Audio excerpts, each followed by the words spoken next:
ज्योति मौर्य और आलोक मौर्य के रिश्ते का फ्यूचर अब एक डायरी से डिसाइड होगा।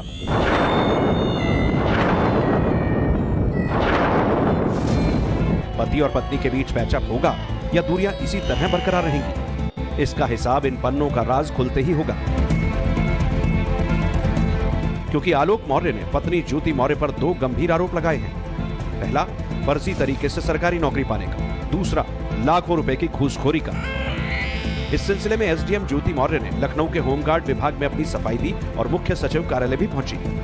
पति पत्नियों की इस कहानी में कई सारे ऐसे राज हैं जो अब तक सामने नहीं आए थे, मगर टाइम्स नाउनाबाद के पास एक्सक्लूसिव डिटेल है जिससे साबित होता है कि ये कहानी लव, चीटिंग और अफेयर से कहीं आगे की है।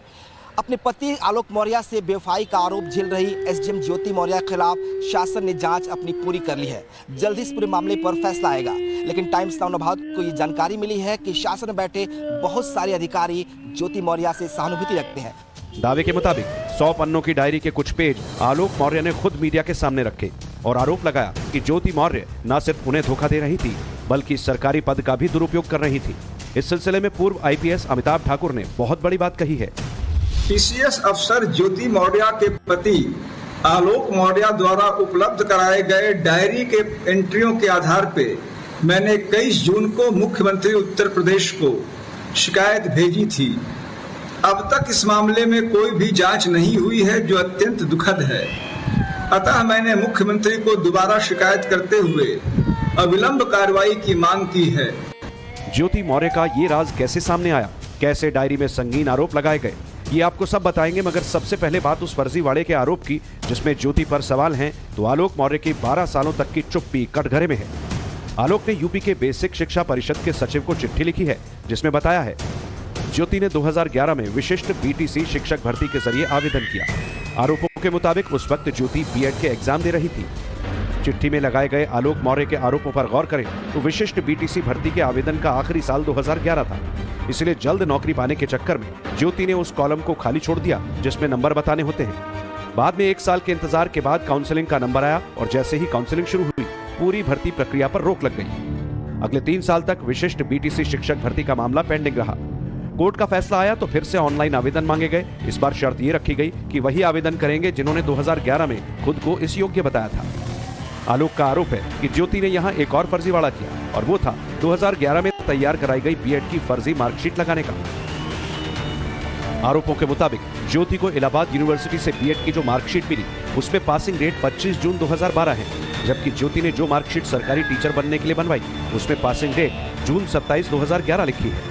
कहा जाता है कि ज्योति को इसके बाद सरकारी स्कूल में प्राइमरी टीचर की नौकरी मिल गई, मगर इस दौरान आलोक मौर्य भी चुप रहे और जब एसडीएम पत्नी उनसे अलग होते गई तो चिट्ठी लिखकर हमला बोल दिया। ज्योति के खिलाफ क्या होगा ये अब बीएसए सचिव तय करेंगे, मगर आलोक का इतने साल तक मौन साधना भी हजम नहीं हो रहा। खुद आलोक के घर वाले मानते हैं कि अब बात इतनी दूर तक पहुंच गई है कि पहेली सुलझाना बहुत आसान नहीं रहने वाला। सवाल इस बात का है कि क्या ज्योति की जिंदगी में जब मनीष आया उसके बाद ही ये विवाद बढ़ा या उसके पहले सब कुछ ठीक ठाक चल रहा था। और इसी बात की पड़ताल करने के लिए इस वक्त हम आलोक मौर्य के गांव में पहुंचे हैं और ये उनका घर है। सबसे पहले हम आपको घर की तस्वीरें दिखाने की कोशिश कर रहे हैं कि ये देखिए इनका घर है। फिलहाल घर में उनके मम्मी पापा यहाँ पर मौजूद नहीं है, लेकिन घर के कुछ अन्य सदस्य हैं, हम उनसे भी बात करने की कोशिश करेंगे। आपकी सेवा हुआ करती थी कि नहीं? सेवा जब रहत ना रहले पढ़ाई में अपन वही जनी रहे बात पढ़त रहे, पढ़ाई में घरे ना आवत रहे तब ओकर सेवा जानत है देखत है। अब तक मोशन कर दिला, साल भर से दूसरे से फसल रहे। ज्योति और आलोक क्या एक होंगे और अगर ऐसा हुआ तो कितना वक्त लगेगा? इस सवाल का जवाब आलोक मौर्य तो माफी मांगकर दे चुके हैं, मगर ज्योति खामोश है। माना जा रहा है कि आलोक ने जिस तरह सिंपैथी कार्ड खेला उससे ज्योति बहुत फूक फूक कर कदम रख रही है। हालांकि उनकी तरफ से ये बात सामने रखी गई कि एसडीएम बनने से पहले का खर्च आलोक ही अकेले नहीं उठाते थे, बल्कि उन्होंने अपने बूते भी पढ़ाई की थी। ज्योति मौर्य को जिस विशिष्ट बीटीसी के तहत सरकारी नौकरी मिली उसमें पे स्केल 9200 से 34,800 रुपए था, जिसमें इन हैंड सैलरी 28,000 रुपए आती थी, जो कि मौजूदा वक्त में 37,000 रुपए है। जबकि आलोक मौर्य जिस 4th कैटेगरी की नौकरी करते हैं उसमें बेसिक सैलरी 18,000 रुपए है। बाकी चीजों को जमा घटा दिया जाए तो इन हैंड सैलरी 25,596 रुपए ठहरती है। चूंकि आलोक मौर्य की नियुक्ति साल 2009 में हुई थी, इसलिए अनुभव के आधार पर 2014 तक उनकी सैलरी में इजाफा हुआ होगा। हालांकि ये कहना कि आलोक मौर्य ने ज्योति को सरकारी नौकरी मिलने के बाद से एसडीएम बनने तक का खर्च दिया होगा, ये थ्योरी एक पक्षीय लग रही है। मगर आलोक के घर वाले इसकी बजाय बिगड़े रिश्तों की कड़ियां सुलझाने पर जोर दे रहे हैं और इसके लिए विलेन ठहरा रहे हैं मनीष दुबे को, जिनके चलते ज्योति और आलोक के बीच दूरियां आई। अब आलोक मौर्य की कोशिश ये है कि किसी तरीके से जो पूरा मामला है उसको सॉर्ट आउट किया जाए। वो माफ़ी मांगने को भी तैयार, उनका कहना है कि अगर माफ़ी मांगने से सब कुछ बेहतर होता है तो वो तैयार हो जाएंगे। आप लोग की क्या इच्छा है, आप लोग क्या चाहते हैं? देखिए, उनके बारे में तो आप लोग सब कुछ जान गए होंगे। जो लड़का वहाँ से लाके पढ़ा सकता है, सब कुछ इतना कर सकता है, वो लड़का किस क्वालिटी का होगा, उसका दिमाग कैसा होगा, नेचर उसका कैसा होगा। तो जाहिर सी बात है, अगर वो चाहते हैं कि हम अपना लें उसको, तो इसमें कोई वो खराब बात नहीं है। क्योंकि अगर किसी आज इसमें माहौल में आप देख ही रहे होंगे कि तमाम तरह की कई लड़कियां होती हैं, अगर वो भाग जा रही हैं, यहाँ तक कि फिर उसके बाद वापस आ रही हैं, माँ बाप उसी खुशी में लड्डू बांट रहे हैं। अगर घर के सदस्य हैं, गलती सबसे होती रहती हैं, परिस्थितियां हमेशा एक तार नहीं रहती हैं। ज्योति मौर्य का सरकारी अफसर बनने का सपना साल 2015 में पूरा हो गया और आलोक मौर्य भी उनकी इस खुशी का हिस्सा थे। इस दौरान ज्योति की पोस्टिंग पीसीएस अधिकारी के तौर पर कौशाम्बी, जौनपुर, प्रयागराज, प्रतापगढ़ और लखनऊ में हुई। ज्योति और आलोक की केमिस्ट्री आगे बढ़ रही थी, मगर मनीष दुबे की एंट्री ने पति पत्नी और वो वाला एंगल ला दिया। आलोक ने पहले कैमरे पर ज्योति के खिलाफ आरोप लगाए, फिर उनके खिलाफ शिकायत भी कर दी। ये शिकायत 100 पन्नों की डायरी के तौर पर है।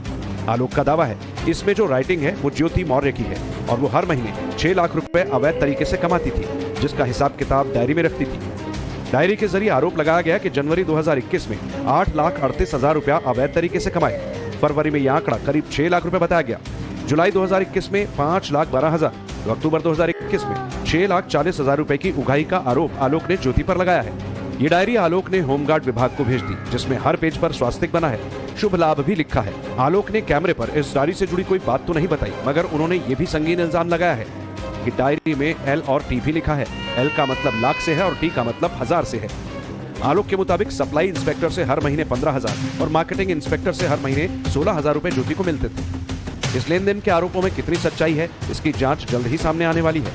लेकिन अंदर खाने खबर यह है कि आलोक भी अब बैकफुट पर है और ज्योति भी खुद को पाक साफ बता रही है। ज्योति ना तो खुलकर आलोक के खिलाफ आरोप लगा रही है, ना ही उसके परिवार वालों को भला बुरा कह रही है। इसी सॉफ्ट कॉर्नर को देखते हुए आलोक के गाँव वालों को रिश्तों में सुधार की आस दिखती है।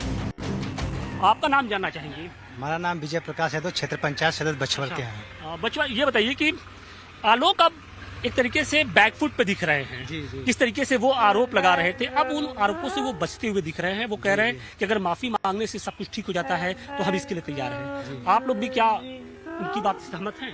बात से हम लोग सहमत है। अगर वो आलोक मौर्य जी, अगर उनको लगता है कि इस बात में दम है। आप लोग क्या चाहते हैं? हम लोग भी यही चाहते हैं कि आलोक मौर्य और ज्योति का साथ एक हो जाए। यही चाहते हैं कि अब तक जो हुआ वो हुआ, लेकिन ऐसा आगे नहीं होगा और ज्योति मौर्य, आलोक मौर्य दोनों लोग साथ रहे। आप आलोक के दोस्त हैं? जी, आलोक का हमारी शिक्षा प्राइमरी से 10th तक हुई है साथ ही में। दोनों लोग साथ नहीं पढ़े हैं। तो कभी ज्योति से मिले थे कि नहीं आप? नहीं, ज्योति से मिले तो नहीं थे, लेकिन ज्योति आई थी एक बार जब उनका जो कि एसडीएम पद पे चयनित हुए थे। यहीं से उनका माल्यार्पण स्वागत करके लोग गए थे। साथ में हमारे मास्टर साहब भी थे साथ में। माल्यार्पण करने के बाद उनके घर जो कि सभी लोग गए थे।